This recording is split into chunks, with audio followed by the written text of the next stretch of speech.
Bonjour Nathalie Zajde. Bonjour Rudy. Alors aujourd'hui Nathalie, vous nous posez une drôle de question, à quoi servent les fous?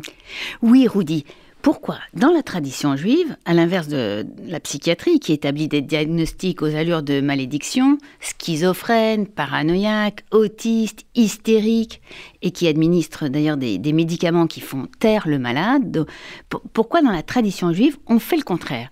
On accueille le fou, on l'écoute, on essaye de déchiffrer le sens de ses propos, on cherche la raison de sa présence parmi nous. Quel intérêt peut-on trouver à accueillir un fou? Alors c'est précisément la question qu'on se pose au sujet de celui qui se faisait appeler Chouchani, auquel Sandrine Schwartz consacre un ouvrage passionnant. Chouchani a laissé un souvenir indélébile chez les intellectuels juifs français de l'après-guerre. Certains comme Lévinas ou Elie Wiesel le considéraient comme un maître extraordinaire. D'autres, tels Léon Ashkenazi, ont préféré garder leur distance, n'appréciant guère son agressivité et sa tendance naturelle à humilier ses élèves. Alors pourquoi Chouchani était considéré comme fou?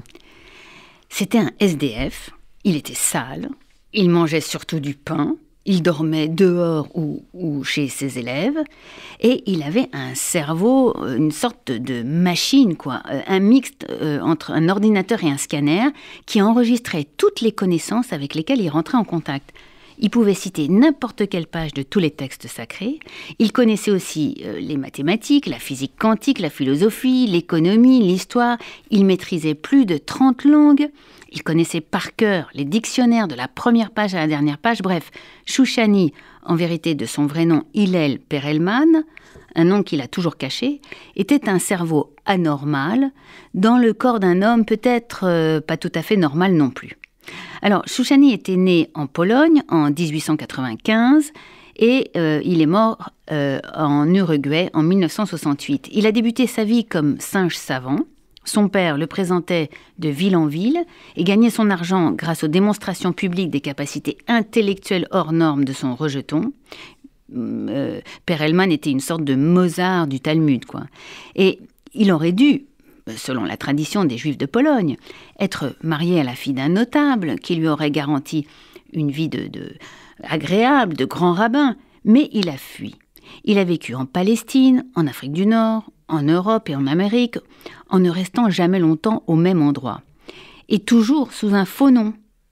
On lui a jamais connu de femme, et on est en droit de se demander si cette vie de nomade mendiant sous pseudonyme ne fut pas motivée par une attirance amoureuse contre nature, d'après le monde juif de l'époque.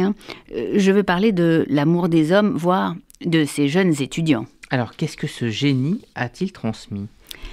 Alors c'est justement le problème. Personne n'arrive à rapporter une seule pensée du célèbre Chouchani. Il n'a rien publié, mais a laissé des dizaines de cahiers recouverts de mots, de chiffres, de schémas géométriques plus ou moins kabbalistiques que personne ne parvient à décoder. Comme s'il avait été inspiré par des paroles d'une langue venue d'ailleurs. Alors revenons à la question de départ, à quoi a servi Chouchani? Alors, certains ont pensé que c'était un prophète. Mais un prophète sans message, voyez-vous, Rudy, ce n'est pas un prophète. D'autres ont pensé que c'était franchement une sorte d'escroc intellectuel. Moi, j'ai une autre proposition à vous faire, Rudy.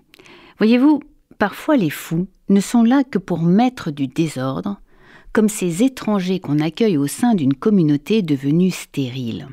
Les fous, parce qu'ils perturbent, parce qu'ils forcent au changement, sont ceux grâce auxquels l'univers retrouve sa capacité à engendrer. Peut-être est-ce à cela que le fou génial Chouchani a servi. Au lendemain de la guerre, par sa radicale étrangeté, il aura contribué en France et partout où il est passé à faire renaître le monde juif intellectuel anéanti dans la Shoah. Monde juif qu'on aura un grand plaisir à fréquenter en lisant le livre passionnant de Sandrine Schwartz, Fascinant Chouchani, publié aux éditions Hermann. Merci Nathalie.